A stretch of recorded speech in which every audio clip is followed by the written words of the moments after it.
ஓம் பிரகதாரண்ய உபனிஷத்தில் நாம் இருக்கிறோம். இதில் 3 காண்டங்கள் உண்டு. அதில் முதல் காண்டம் மது காண்டம். மது காண்டத்தில் 2 அத்தியாயங்கள் உள்ளன.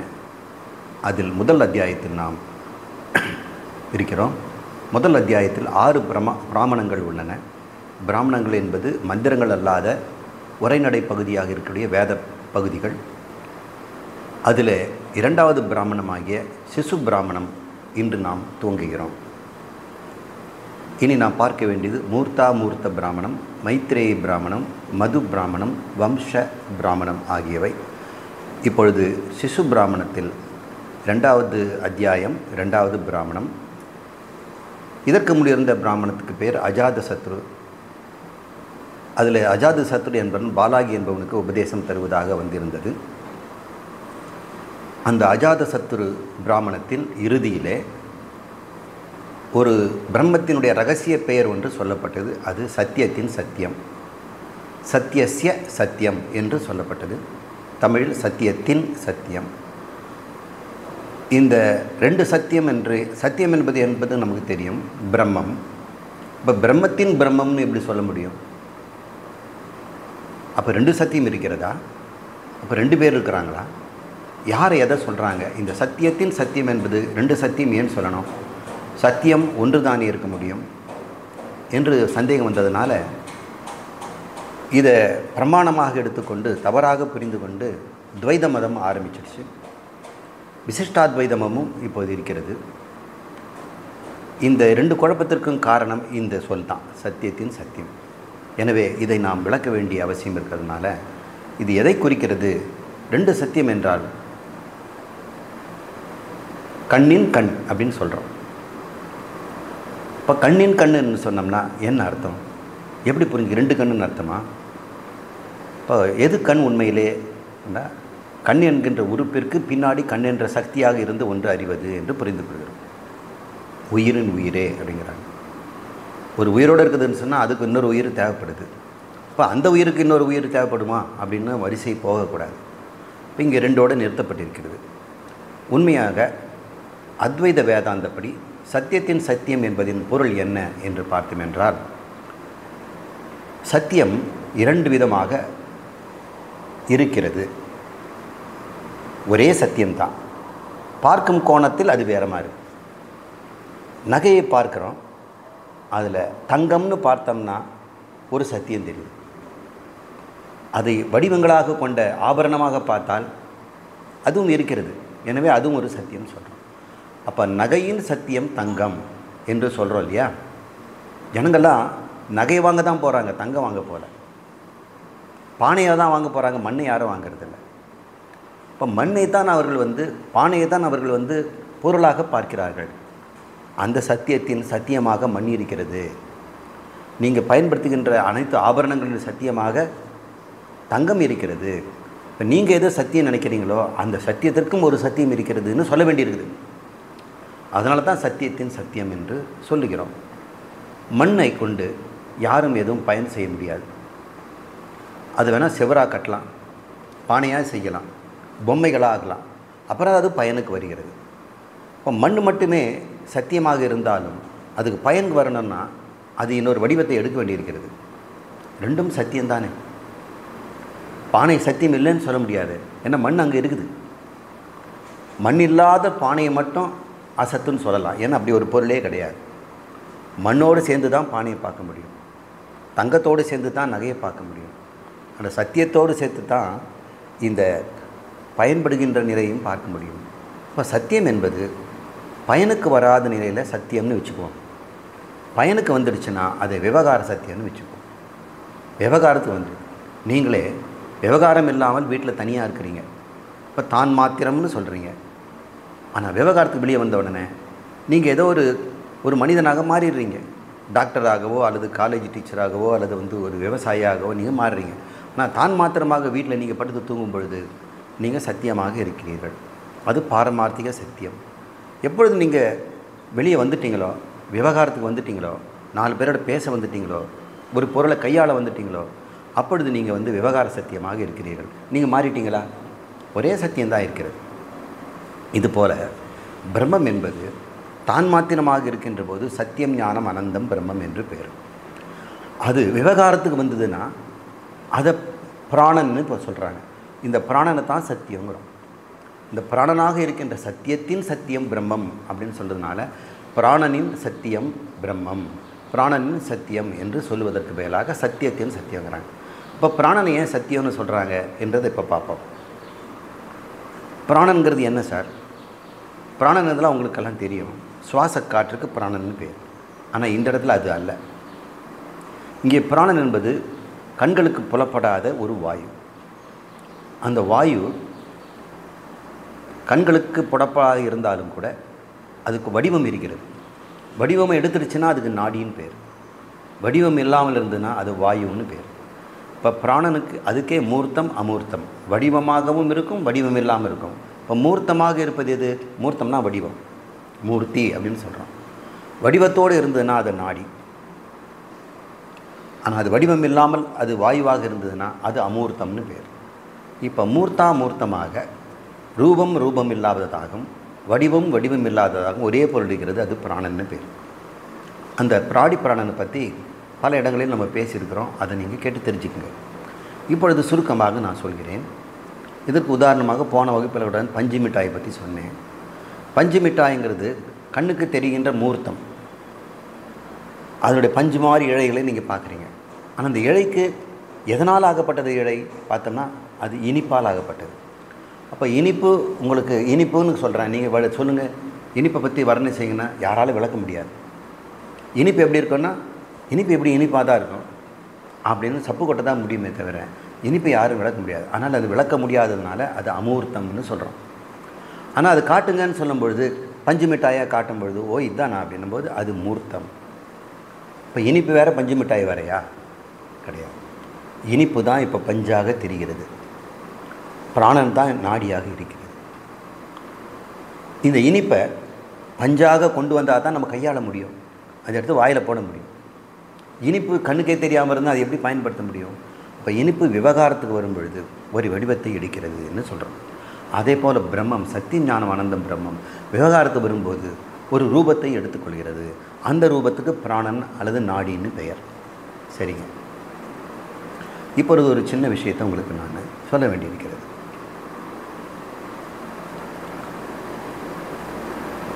உங்களுடைய நினைவுகளுக்கெல்லாம் ஒரு பேர் வைப்போம். அது வாசனைன்னு பேர். இந்த வாசனைகள் உள்ளுக்குள்ளே இருக்கிறது.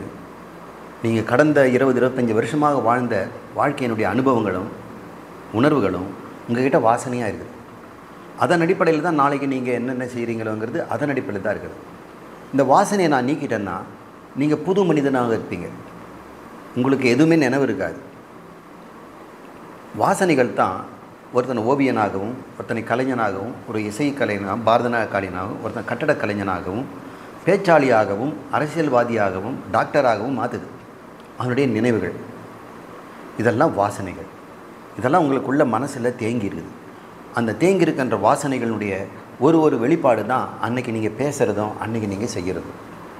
நீங்கள் எதை பேசுகிறீங்களோ எதை செய்கிறீங்களோ மறுபடியும் அது வாசனையாக மறுபடியும் மனசுக்குள்ளே பதியுது. மனப்பதிவுகளுக்கு வாசனைன்னு பேர். நம்ம எல்லாருடைய மனப்பதிவுகளும் ஒன்றா திரட்டி வச்சோம்னா அந்த மனப்பதிவுக்கு நம்ம சமஷ்டின்னு பேருகிறோம். நினச்சி பாருங்கள்.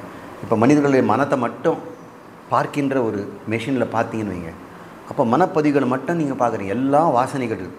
எல்லாம் ஒவ்வொரு டப்பாவும், ஒரு உடம்பும் ஒரு டப்பா, அதுக்குள்ளே வாசனைகள் இருக்குது. அந்த வாசனைகள் தான் பேசுது, நடக்குது, வாழுது. இப்போ வாசனைகளை மட்டும் எடுத்து பாருங்கள் ஒரு பிரபஞ்சத்தில். அது பார்த்தோம்னா இந்த பிரபஞ்சத்தின் கட்டமைப்பே அதுதான். இந்த பூமியில் இருக்கக்கூடிய மனிதர்கள், ஜீவராசிகள், பூச்சி, பொட்டு, புழு, வானுலகத்தில் இருக்கிற எல்லாருடைய மனங்களுடைய வாசனைகள் தான் இந்த பிரபஞ்சம். கண்ணுக்கு தெரியாத பிரபஞ்சம்.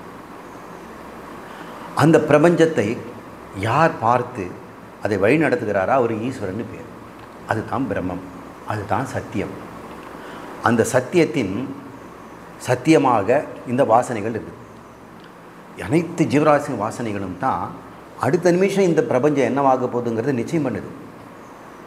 நான் அடுத்து என்ன பேச போகிறோங்கிறது என்னுடைய வாசனை. நான் பேசி முடிச்சோன்னா மறுபடியும் அது வாசனையாக மாறி அடுத்து என்ன பேசுகிறோன்னு வாசனையாகுது.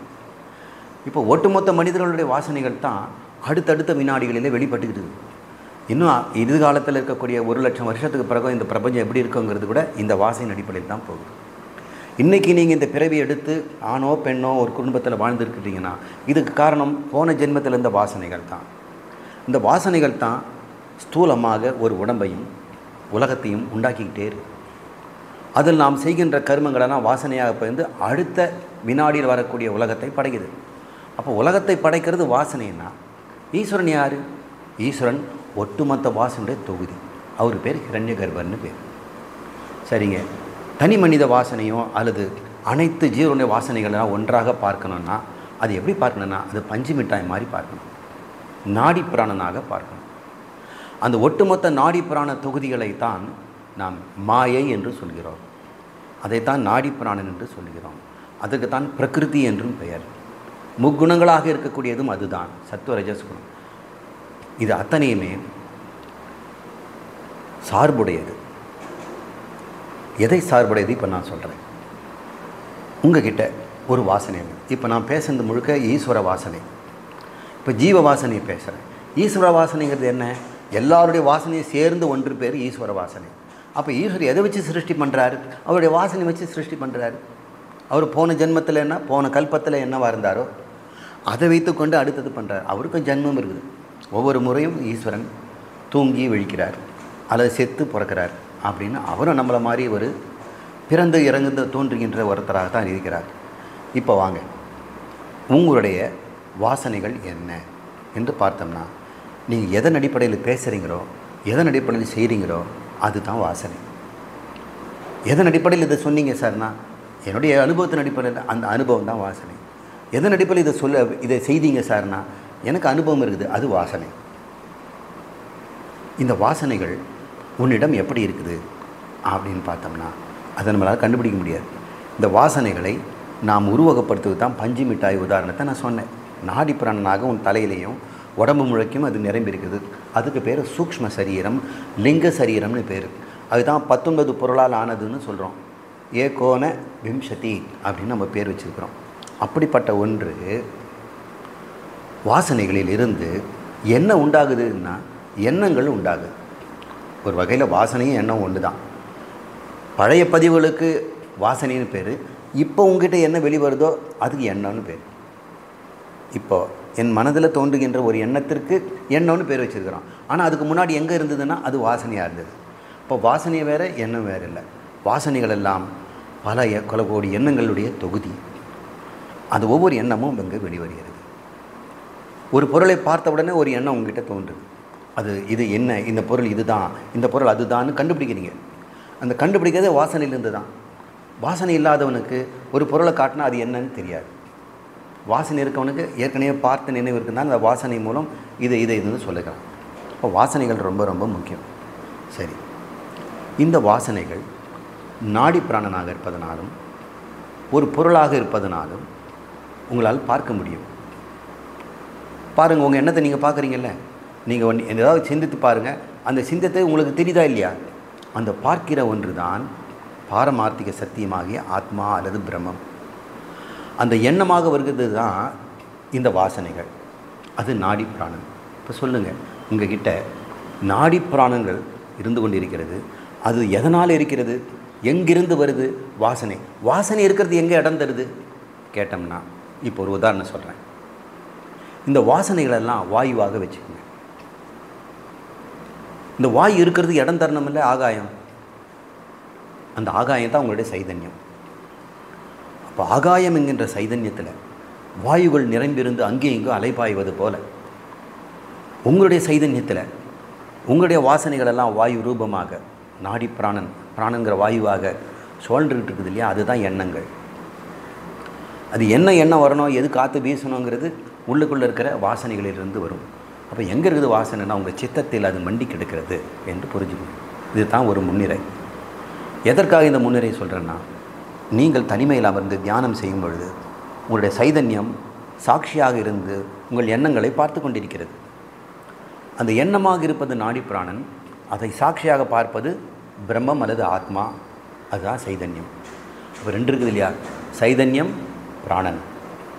சைதன்யம் ஆதாரமானது, அதிலிருந்து இந்த பிராணன் வாசனைகளாக தோன்றி அங்கேயே மறைகிறது. ஒரு எண்ணம் உங்களுடைய சைதன்யத்திலேருந்து தோன்றி உங்களால் பார்க்கப்பட்டு மறுபடியும் சைதன்யத்திலே மறைஞ்சிடுது. சைதன்யத்திலேருந்து வந்து சைதன்யத்தால் பார்க்கப்பட்டு சைதன்யத்துக்குள்ளே மறைகிறது. அப்போ ஒவ்வொரு எண்ணத்திற்கும் அந்த இருப்பிடம் தருவது, சத்து தருவது சைதன்யம், அந்த வடிவத்தை பார்ப்பது சைதன்யம். எனவே சத்தா ஸ்பூர்த்தி என்று பெயர். ஒரு பொருள் இவ்வாறு இருக்கிறது என்பது சத்து, இவ்வாறு தோன்றுகிறது என்பது ஸ்பூர்த்தி. ஒரு கயிறு இருக்கிறது என்பது சத்து, ஆனால் அது வளைந்து இணைந்திருந்ததுன்னா அது ஸ்பூர்த்தி. எவ்வாறு தெரிகிறது, இருக்கிறது தெரிகிறது. ஒரு பொருள் இருக்கிறது எவ்வாறு தெரிகிறது, இருக்கிறது என்பது சத்தா, எவ்வாறு தெரிகிறது என்பது ஸ்பூர்த்தி. இப்போ நீங்கள் கயிறை பார்க்குறது பேர பாம்பை பார்த்துட்டிங்கன்னா பாம்பு இருக்கிறது என்பது சத்தா, அது எவ்வாறு வளைந்து நெளிஞ்சிருக்கிறதுங்கிறது ஸ்பூர்த்தி. ஒருவே அந்த சத்தா ஸ்பூர்த்தி யாருது? பாம்பினுடையது, கயிறுனுடையது. கயிறு தன்னை சத்தையும் ஸ்பூர்த்தியும் தந்து பாம்பை உண்டாக்குகிறது. அதுபோல் சைதன்யம் தன்னுடைய சத்தையும் ஸ்பூர்த்தியும் கொடுத்து உங்களுடைய எண்ணங்களை தோற்றுவிக்கிறது. அப்போ இருக்கும் பொழுதும் அந்த சத்து யார்?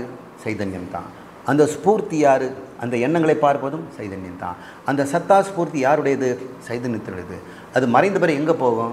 இங்கே தான் போகும். மறையுதுன்னே சொல்ல முடியாது, தோன்றுறதுன்னு சொல்ல முடியாது. அங்கே பிரம்மம் இருக்கிறது, ஆத்மா இருக்கிறது, எண்ணங்கள் அதில் தோன்றி தோன்றி மறைகின்றன என்று சொல்கிறோம். அப்போ ரெண்டு இருக்குதுன்னு சொல்கிறோம். ஒன்று சாட்சியாக இருக்கின்ற ஆத்மா, இன்னொன்று சாட்சியமாக இருக்கின்ற எண்ணங்கள். இந்த எண்ணங்கள் தான் பிராணன், நாடி பிராணன் என்பதனால ரெண்டு சத்தியங்கள் இங்கே சொல்லப்படுகிறது. நாடி பிராணங்கள் மூலம் எண்ணங்கள் வந்தால் தானே நீங்கள் பேச முடியும், அப்போ தானே உங்கள் செயல்பட முடியும். அப்போது சைதன்யமாக நீங்கள் இருந்தாலும் கூட எண்ணங்களாக வந்தால் தான் உலகத்திலே மனிதனாக நீங்கள் நடமாட முடியும். இப்போ மனிதனாக நடமாடுவது விவகார சத்தியம் என்றால் அதுக்கு பாரமார்த்திக சத்தியமாவது உன்னுடைய சைதன்யம். அமைதியாக தியானம் செய்யும் பொழுது பாரமார்த்திக சத்தியமாக அங்கே ஆத்மா இருந்து கொண்டு சாட்சியாக இருக்கிறது. விவகாரமாக எண்ணங்கள் எல்லாம் விவகாரம் செய்கின்றன. அது வாயால் பேச்சா வந்தால் விவகாரம், வராவிட்டால் உன்னுடைய சிந்தனை என்ற விவகாரமாக இருந்துவிடும். அது மானச வியாபாரமாக இருந்துவிடும் என்று தெரியும். இதை காட்டுவதற்கே உனக்கு தெரிஞ்சது எண்ணங்கள் தான். இது வரைக்கும் உனக்கு ஆத்மா பற்றி தெரியாது. எண்ணங்கள்ங்கிற சத்தியத்திற்கு ஒரு சத்தியம் இருக்கிறது, அது பாரமார்த்திக சத்தியம்னு சொல்லுவது தான் இந்த சத்தியத்தின் சத்தியமே தவிர துவைதமோ இரண்டு சத்தியங்களோ எல்லாம் கிடையாது என்பதை நிறுவுவதற்காக இந்த முன்னுரை. எதற்காக பிராணனை சத்தியம் என்று இந்த மந்திரம் கூறுகிறது? ஏனென்றால் பிராணன் என்கின்றது விவகார சத்தியமாக மித்தியாவாக இருப்பதனால். மித்தியான என்ன? அது இருக்கிறதா இல்லையா என்று வகைப்படுத்த முடியாதது, அனிர்வச்சனீயம். அது அசத்தா சத்தா என்று நாம் சொல்ல முடியாது. ரெண்டு பெட்டிக்குள்ளே இந்த எண்ணங்களை இருக்குதுங்கிற பெட்டியில் போட முடியுமா, இல்லைங்கிற பெட்டியில் போட முடியுமா? உங்கள் எண்ணத்தையும் சொல்கிறேன். நீங்கள் இருக்குதுன்னு சொல்லும் பொழுதே அந்த எண்ணம் மறைஞ்சு போயிடுது. மறைஞ்சதுனால இல்லைங்கிற பெட்டியில் போடணும். அது இருக்கிறதுனால இருக்குதுன்னு போட முடியும். இப்போ ரெண்டு பொட்டிலையும் ஒரே பொருள் இருக்க முடியுமா? அதனால் அதுக்கு ஒரு மூணாவது பொட்டி வச்சு இருந்தும் இல்லாமல் போவது என்று ஒன்று போட்டிருக்கோம். அது பேர் மித்தியா. அது இப்போது சத்தியம்னு சொல்கிறோம். ஏன் சத்தியம்னு சொல்கிறேன்னா, அது இருப்பதற்கே சத்தியம் இருந்தாகணும். பாம்பு மித்தியா இருந்தாலும் கூட கயிறுங்கிற சத்தியம் இருக்கணும். எனவே பாம்பை பார்த்து விட்டால் நிச்சயமாக சத்தியமாக கயிறையும் பார்த்து விட்டீர்கள். எண்ணங்களை பார்த்து விட்டால் அது எண்ணுகின்ற, அதை காண்கின்ற ஆத்மாவையும் பார்த்து விட்டீர்கள் என்று அர்த்தம். அதனால் மித்தியாவை கொண்டு தான் சத்தியத்தை பார்க்கணும். மித்தியா இருந்ததுன்னா அங்கே கட்டாயம் சத்தியம் இருந்தே ஆகணும். சத்தியம் இல்லாமல் மித்தியாவுக்கு இடமே இல்லை. சத்தாஸ்பூர்த்தியே இல்லாததனால் அதை நாம் அறியாதவரை மித்தியாவை சத்தியம் என்று நினைக்கிறோம். நினைக்காதப்பா, அதற்கும் ஒரு சத்தியம் இருக்கிறது, சத்தியத்தின் சத்தியம் என்று சொல்லப்படுகிறது. இதற்கான விளக்கத்தை நாம் அடுத்த பிராமணமாகிய மூர்த்த பிராமணத்தில் பார்க்க போகிறோம். இப்பொழுது நாம் பார்க்க போவது சிசு பிராமணம் என்பது. இப்போ இந்த பிராணன்னு சொல்லக்கூடியது ஒரு சத்தியம்னு சொல்லிட்டோம் இல்லையா?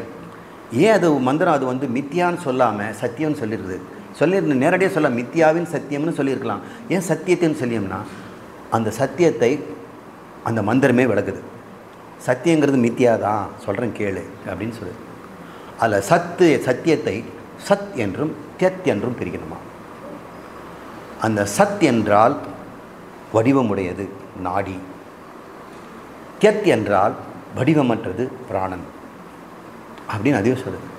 மூர்த்தா மூர்த்தம், மூர்த்தம்னா வடிவு, தட்சிணாமூர்த்தி என்றால் ஒரு வடிவம், எதையும் செய்ய வல்லவர்ன்றதுனால தட்சணை, அவருக்கு ஒரு வடிவம் கொடுக்குறோம். அந்த வடிவம் மூர்த்தம், அல்லது அவருக்கு அமூர்த்தம்னு பேர் வைக்கலாம், தட்சிணாமூர்த்தம். அது பிரம்மமாக பார்த்தா அமூர்த்தம், ஆனால் சிலையாக பார்த்தா அது மூர்த்தம். மூர்த்தம் என்றால் வடிவம் புரிஞ்சுக்கோங்க. அப்போ சத்தியம் என்பது நாம் தெரியாமல் மந்திரம் சொல்லிடல, மந்திரமே சொல்லுது. நீ தப்பாக புரிஞ்சிக்காத, மித்யாவை தான் நான் சத்தியம்னு சொல்கிறேன், ஆனால் இந்த இடத்துல சத்தியத்தை நீ பிரித்தறிந்துகள், சத் என்றும் தியத் என்றும் புரிந்துகள். சத் என்பது மூர்த்தம், நாடி, புலப்படுவது, அதுக்கெல்லாம் நம்ம மூர்த்த பிராமணத்தில் அது பார்ப்போம். அமூர்த்தம் என்பது வடிவமற்றது, அது தியத்து. அவ்வாறு இருப்பது தான் பிராணன். நாடியாகவும் பிராணனாகவும் சத்தாகவும் தித்தியாகவும் இருப்பதனால அதை ரெண்டையும் சேர்த்து பிராணனுக்கு சத்தியம்னு பேர் வச்சிருக்கிறாங்க. அதனால் இங்கே பிரம்மமும் பிராணனும் பேசப்படுகிறது. இந்த பிராணனை தான் இந்த இடத்துல பிராணனுங்கிறேன், வேறு இடத்துல மாயாம்பேன், இன்னொரு இடத்துல பிரகிருதின்பேன், இன்னொரு இடத்துல ஈஸ்வர சக்தின்னு சொல்வேன். இது பலவாகவும் அது சொல்லப்படுகிறது. அங்கே 2 தான் இருக்கிறது. ஒன்று சத்தியம், அதனுடைய மித்தியா ஒன்று இருக்கிறது பார்க்கணும். அந்த மூர்த்த அமூர்த்தமாக விளங்கும் பிராணனை இந்த பிராமணம் சிசு என்று அழைக்கிறது. அதனால தான் இந்த பிராமணத்துக்கு சிசு பிராமணம் என்று பேர். சிசுன்னா மனித குழந்தை, வயிற்றில் சிசு இருக்குது, வளருதுன்னு சொல்கிறோம். ஆனால் இந்த இடத்துல கன்றுக்குட்டியை தான் சிசுன்னு இந்த மந்திரம் சொல்லுது. இந்த கன்றுக்குட்டியை எதற்கு ஒப்பீடு செய்கிறாங்க? இது பிராணனுக்கு ஒரு ஓமை. ஏன்னா கன்றுக்குட்டி எந்த பாவமும் அறியாது. அந்த கன்றுக்குட்டி எல்லாரும் எடுத்து கொஞ்சுவாங்க. அது எந்த குற்றம் குறையும் அற்றது. அந்த கண் பார்வையும் அதனுடைய செயல்பாடும் பார்க்கும்போது பாவ புண்ணியமும் தர்மாதர்மங்களுக்கு மீறிய ஒரு சைதன்யமாக நம்ம பார்க்குறோம். ஆனால் செயல்படுவதனால அதுக்கு சிசு, செயல்படாமல் இருந்ததுன்னா அது சைதன்யம். ஆனால் கன்றுக்குட்டியாக வடிவம் எடுத்து பாவ புண்ணியங்கள் இல்லாமல் அது எந்த தூய்மையாக இருப்பதனால அதுக்கு பிராணனுக்கு சிசுன்னு பேர் வச்சிருக்கிறாங்க. ஒரே ஒரு அர்த்தம், பிராணன் எப்பொழுதும் தூய்மையானது என்று. இதே கூட நாம் சாந்தோக்கியத்திலும் பார்த்தோம், இந்த முந்தைய பிராமணங்களிலும் பார்த்தோம். கண்கள் தூய்மை அசுத்தமடையலாம், காது அசுத்தமடையலாம், பேச்சு கூட அசுத்தமடையலாம். ஆனால் பிராணன் எப்பொழுதுமே அசுத்தம் ஆகாதுன்னு படிச்சிருக்கிறோம். பிராணன் எப்பொழுதுமே தூய்மையானது. பிராணனால் தான் கண்களெல்லாம் உண்டாகுது. இருந்தாலும் கண்கள் எவ்வளோ அழுக்கு பண்ணாலும் பிராணனுக்கு அது செல்வதில்லை என்று புரிஞ்சுக்கணும். அதுக்கு சிசு என்பது இங்கே சொல்லப்படுகிறது.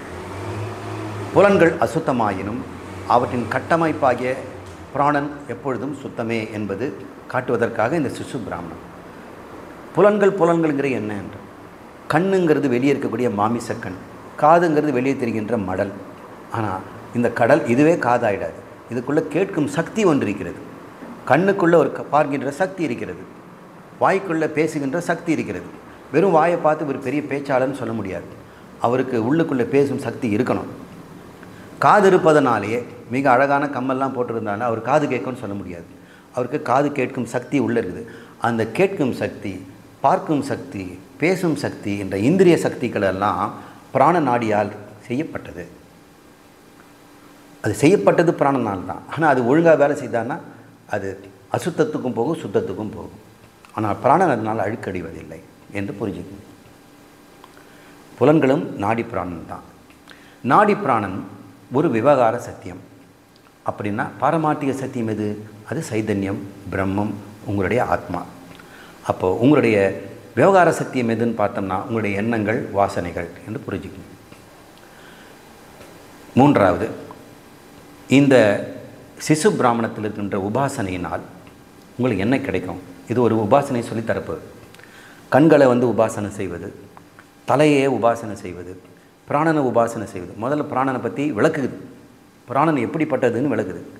அடுத்தது அந்த பிராணன் எங்கே உங்களால் பார்க்க முடியுங்கிறத கண்ணில் பார்க்க முடியும்னு சொல்லுது, தலையில் பார்க்க முடியும்னு சொல்லுது. அதையே நாம் எப்படி நாம் ஈஸ்வரனாக வணங்கப் போகிறோம்? நம்முடைய பிராணனையே நாம் வணங்குவது தான் பிராணாயாமம்னு சொல்கிறோம், பிராண உபாசனம்னு சொல்கிறோம். நிறைய குருநாதர்கள் பிராணனை வச்சு நிறைய தியானங்கள் எல்லாம் சொல்லித்தராங்க. அதெல்லாம் என்ன செய்யும்னா பிராண உபாசனையினால் உங்களுடைய சித்தம் சுத்தமடையும். ஏனென்றால் பிராணன் சுத்தமானது. சரி, சித்தம் சுத்தமாகிறது எதனாலாக? சித்தம் ராகத்வேஷத்தினால எப்பொழுதும் தவிக்கும், அசுத்தம் அடைகிறது. சுத்தமடையும் பொழுது உங்கள் மனதில் இருக்கக்கூடிய விருப்பு வெறுப்புகள்லாம் மறைந்து போய் ஒரு சாந்தம் உண்டாகும். அப்பொழுது தான் இந்த ஞானமும் உங்களுக்கு விளங்கும். அந்த ராகத்வேஷ பிடியில் இருக்கின்ற உங்களுடைய மனதை, உங்கள் புலன்களை விடுவிப்பதற்கு இந்த பிராண உபாசனம் உதவும். இப்போ நாம் சிசு பிராமணத்திலே முதல் மந்திரத்தை பார்ப்போம். யஹ வை, எவரொருவர், சிசும் கன்றுக்குட்டியை, சாதானம் ச ஆதானம்னு பிரிச்சுக்கணும். ஆதானம் இருப்பிடம், கன்றுக்குட்டி எங்கே இருக்கிறது என்று பார்க்கணும். அதாவது கன்றுக்குட்டி யாரிங்க? பிராணன், பிராணனுடைய இருப்பிடம். சப்ரத்ய ஆதானம் அதனுடைய சிறப்பிடம். பொதுவாக ஒரு இடம் இருக்கும். இப்போ பாருங்கள், உடம்பு முழுக்க பிராணன் இருக்குது, அது அதனுடைய இருப்பிடம், அது சாதானம். சிறப்பாக எங்கே இருக்குதுன்னு பார்த்தோம்னா அங்கே கண்ணு மூக்கு காதில் தான் இருக்கும். அங்கே தான் அது வேலை செய்யுது. சரீரம் முழுக்க தொடு உணர்ச்சி, கண்ணில் காணும் உணர்ச்சி, காதில் கேட்கும் உணர்ச்சி, இந்த உணர்ச்சிகள் எல்லாம் பிராணனால் உண்டாகிறது. இந்திரியங்களுக்கு பிராணன்னு பேர். இந்த பிராணன் சாதாரணமாக உடம்பையே ஆதாரமாக கொண்டு அதனுடைய இருப்பிடம். ஆனால் அதனுடைய சிறப்பிடம் எங்கன்னு சொன்னாமல் கண்ணில் தான் அதிகமாக இருக்குது. பகலில் எல்லாரும் கண்ணில் வச்சு தான் வாழ்ந்துட்டு இருக்கான், விழிச்சிட்டு இருக்கிறான். தூங்கலை அப்படின்னா கண்ணை வச்சு தான் பேசுகிறோம். இப்போ கனவு நனவு உறக்கங்கிறது கண்ணை வச்சு தானே பேசுகிறோம். முழிச்சிக்கிட்டு இருக்கிறான், தூங்கிட்டு இருக்கிறாங்கிறது கண்ணை வச்சு தான் சொல்கிறோம். அதனால் கண் தான் விழிப்பு நனவுக்கு இருப்பிடம். அது சிறப்பிடம் எங்கே? கண்கள். அப்புறம் எல்லா புலன்களும் பிராணன் இருப்பதனால எல்லா புலன்களும் அதிகமாக இருக்கிற முகம்தான். பாருங்கள், சப்த ஸ்பரிச ரூப ரச கந்தம் எல்லாமே இதுக்குள்ளே அடங்கிறதுனால இந்த தலையும் அதனுடைய சிறப்பிடம் என்று பறிக்கணும். ஆச்சுங்களா? அப்புறம் இந்த கன்றுக்குட்டியை கட்டணும் இல்லையா? இந்த அது கட்டுறதுக்கு ஒரு தூண் வேணும். அந்த ஸ்தூனம் என்னங்கிறது அது சொல்லும். அப்புறம் தாமம், தாமம்னா கயிறு. ச ஸ்தூனம், தூணத்துடனும், ச தாமம், தாமம்னா கயிறு. அவனுக்கு சொல்கிறாங்கல்ல, கயிறை வச்சு கட்டிடுவாங்க, அதுக்கு தாமம், தாம்பு கயிறுக்கு தாமம்னு பேர். தாம உதரன்னு ஒருத்தனுக்கு பேர். வயிறில் கயிறு போட்டு கட்டினாங்களாம். உதரம்னா வயிறு, தாமம்னா கயிறு. வயிறை கயிறில் கட்டியவன் யார்? தாமோதரன். கிருஷ்ணனுக்கு ஒரு பெயர். அந்த தாமங்கிறது தாம்பு கயிறு.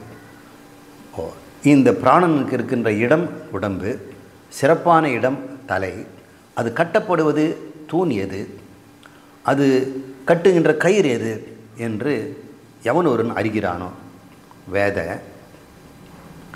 அவன் 7 பொறாமை கொண்ட சப்த த்விஷதோ, த்விஷம் அப்படின்றது வித் விஷா வகைன்னு சொல்கிறோம் இல்லையா? பொறாமைப்பட்டுக்கிட்டு ஒருத்தர் சண்டை போடக்கூடாதுன்னு. அந்த விஷா த்விஷதோ என்று சொன்னால் 7 விதமான பொறாமைகள் கொண்டது. எதிரிகள், பிராத்ருவ்யான் எதிரிகளை, அருணத்தி வெல்கிறான். அவன் யார்? இப்போ உங்ககிட்ட 7 பேர் எதிரிகள் இருக்கிறாங்களா? அண்ணா நீ வெல்ல முடியுமா? அவங்க யாருன்னா 2 கண்கள், 2 நாசி, 2 காது, 6 வாய், ஒரு வாட்டை. இந்த 7மே உங்களுக்கு எதிரிகள் என்று சொல்லப்படுகிறது. இவங்களால் தான் உங்களுக்கு வாழ்க்கை நாசமடைவதும் சிறப்படைவதும். இவர்களை வெல்லணும் அப்படிங்கிறான். யார் வெல்லுவான்? எவன் ஒருவன் இந்த கன்றுக்குட்டியின் இருப்பிடம், சிறப்பிருப்பிடம், அது கட்டமுடைய தூண், கயிறு, இந்த 3ஐயும் அறிபவன். அட இதெல்லாம் சொல்லிட்டீங்க, அது என்னன்னு எனக்கு சொல்லிக் கொடுங்க அப்படின்னு கேட்குறீங்க இல்லையா? அடுத்து அது சொல்ல போகுது. இந்த அயம் வாவ, இந்த பிராணனே, இந்த சிசுவே, சிசுர் யோ என்று, கன்று என்று இங்கே சொல்லப்படுகிறது. அயம் மத்தியம், இது உடம்பில் உள்ள, மத்தியம்னா மத்தியம, இந்த உடம்பில் உள்ள பிராணன். இந்த பிராணன் தான் நான் கன்றுக்குட்டின்னு சொல்கிறோன்னு அதுவே விளக்குது மந்திரமே. தஸ்ய, அந்த பிராணுடைய, இந்த ஏவ எதுவோ, ஆதானம் இதம் இருப்பிடம். எது இருப்பிடம்? இந்த உடம்பு தான் அதனுடைய இருப்பிடம்.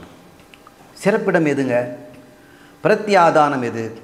அது உடம்பு முழுக்கின்ற ஆற்றல். இப்போ இந்த ஸ்தூல சரீரம் அதனுடைய இருப்பிடம். அதில் இருக்கக்கூடிய உயிர் சக்தி இருக்குது இல்லையா, பிராணன் முழுக்க ஓடுது, அது அதனுடைய சிறப்பு இருப்பிடம். சரி, இந்த உடம்பில் இந்த பிராணனை வச்சு கட்டுறது எது அப்படின்னு அது கேட்குறாங்க. இந்த இந்திரியங்கள் அதனுடைய இருப்பிடம்னு சொன்னோம். உடம்பு அதனுடைய இருப்பிடம், இந்திரியங்கள் முகம் அது அதனுடைய சிறப்பு இருப்பிடம். சரி, இந்த பிராணனை உடம்புக்குள்ளே வைக்கிறது எது, அது கட்டுறதுன்னா இந்த ஸ்தூல சரீரம் தான் அதுக்கு தூணாம். ஸ்தூல சரீரங்கிற தூணில் பிராணனை கொண்டு போய் கன்றுக்குட்டியை கட்டி வச்சுருக்கிறாங்க. அப்போ உடம்புல தானே பிராணன் இருக்குது. நீங்கள் செத்து போன பிறகு என்ன பண்ணுது, இந்த உடம்பை விட்டு இந்த பிராணன் வெளியே போயிடுது, மறுபடியும் இந்த உடம்புக்குள்ளே வருது. அப்போ பிராணன்ற சிசு இருப்பதற்கு இடம் தருவது இந்த தூணாகிய உடம்பு தான். அது பொதுவாக உடம்பு முழுக்க இருந்தால் அது பொதுவிடம், சிறப்பாக முகத்தில் இருந்தால் அது சிறப்பிடம் இப்படின்னு புரிஞ்சுக்குங்க. அப்போ முகம் சிறப்பிடம், உடம்பு முழுக்க இருந்து பொதுவிடம், இந்த உடம்பு தான் அது கட்டி போடுகின்ற தூண். அது கட்டும் கயிறு எது அப்படின்னு கேட்குறாங்க. ஸ்தூனா தூண், அன்னம் தாம உணவு தான் கயிறு. இப்போ தினமும் நீங்கள் சாப்பிட்ற தண்ணீரும் உணவும் தான் பிராணனை உண்டு பண்ணி உடம்புக்குள்ளே அது கட்டி வைக்குது.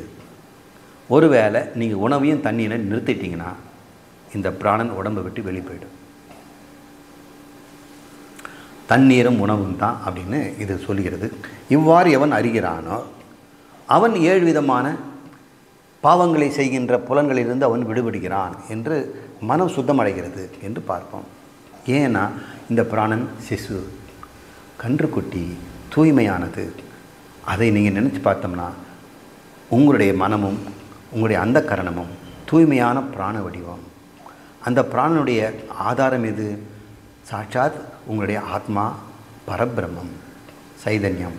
சைதன்யம் சுத்தம்னா அதில் தோன்றிய பிராணனும் சுத்தந்தானே. ஆனால் ஏன் அது அசுத்தம் அடைஞ்சது? அது புலன்களாலும் சரீரத்திலும் சம்பந்தம் கொள்வதனால, இந்த சரீர சம்பந்தத்தினால் ஏற்படுகிற ராகத்வேஷங்கள் தான் அது அசுத்தப்படுத்துகிறது. இவ்வாறு ஒருவன் இந்த பிராணனை தன்னில் இருக்கின்ற பரம்பொருளுடைய விவகார சத்தியம் என்று தெரிந்து கொண்டால், பரமேஸ்வர ஸ்வரூபம் இரண்ய கர்ப்பன் என்றும் தைஜசனன் என்றும் அவனை தன்னை அறிந்து கொண்டால் அவனுக்கு எல்லா பாவங்களும் விடுபடுகிறது என்று இந்த முதல் மந்திரம் சொல்கிறது. இந்த மந்திரத்தை நாம் பார்ப்போம். முதல்ல பொழிப்பறை பதவுரை பார்த்தோம். மந்திரம் யோ ஹ வை சீசுகும் சாதானாகும் சப்ரத்ய ஆதானாகும் ஸ்தூனாகும் சதாமம் வேத சப்தஹ திவிஷதோ பிராத்ருவ்யான் அருணத்தி அயம் வாவ சிசுரியோ அயம் மத்தியமஹ பிராணஸ்தஸ்ய இதம் ஏவ ஆத்மா ஏவ ஆதானம் இதம் பிரத்யானாதம் பிராணஹ ஸ்தூனா அன்னம் தாம. சரி, இந்த சிசுவுக்கும் பிராணனுக்கும் என்ன ஒற்றுமை, கன்றுக்குட்டிக்கும் பிராணனுக்கு என்னன்னு இங்கே பார்க்க வேண்டியது. ஆதானம், பிரத்யாதானம், ஸ்தூனா தாம. ஆதானம் என்பது பொது இடம், பிரத்யாதானம் சிறப்பிடம், ஸ்தூனா என்பது கட்டுகின்ற தூண், தாமம் என்பது கயிறு. ஒன்று ஆதானம் என்பது தங்குமிடம், இந்த ஸ்தூலம். கன்றின் உடல் பிராணன் தங்குமிடம். கன்றுக்குட்டியினுடைய உடம்பு தான் பிராணனுடைய இருக்கிடம், அதான் உன்னுடைய உடம்பு. பிராணன் எங்கும் வியாபித்திருப்பதால் உடலில் தான் அது விவகாரம் செய்கிறது. அது அதனுடைய ஆதானம். பிரத்யாதானம் என்பது உடல் முழுதும் இந்த பிராணன் இருந்தாலும் சிறப்பாக தங்கி வேலை செய்கின்ற இடம் சிரசு. அதனால் கன்றின் தலை பிரத்யாதானம்.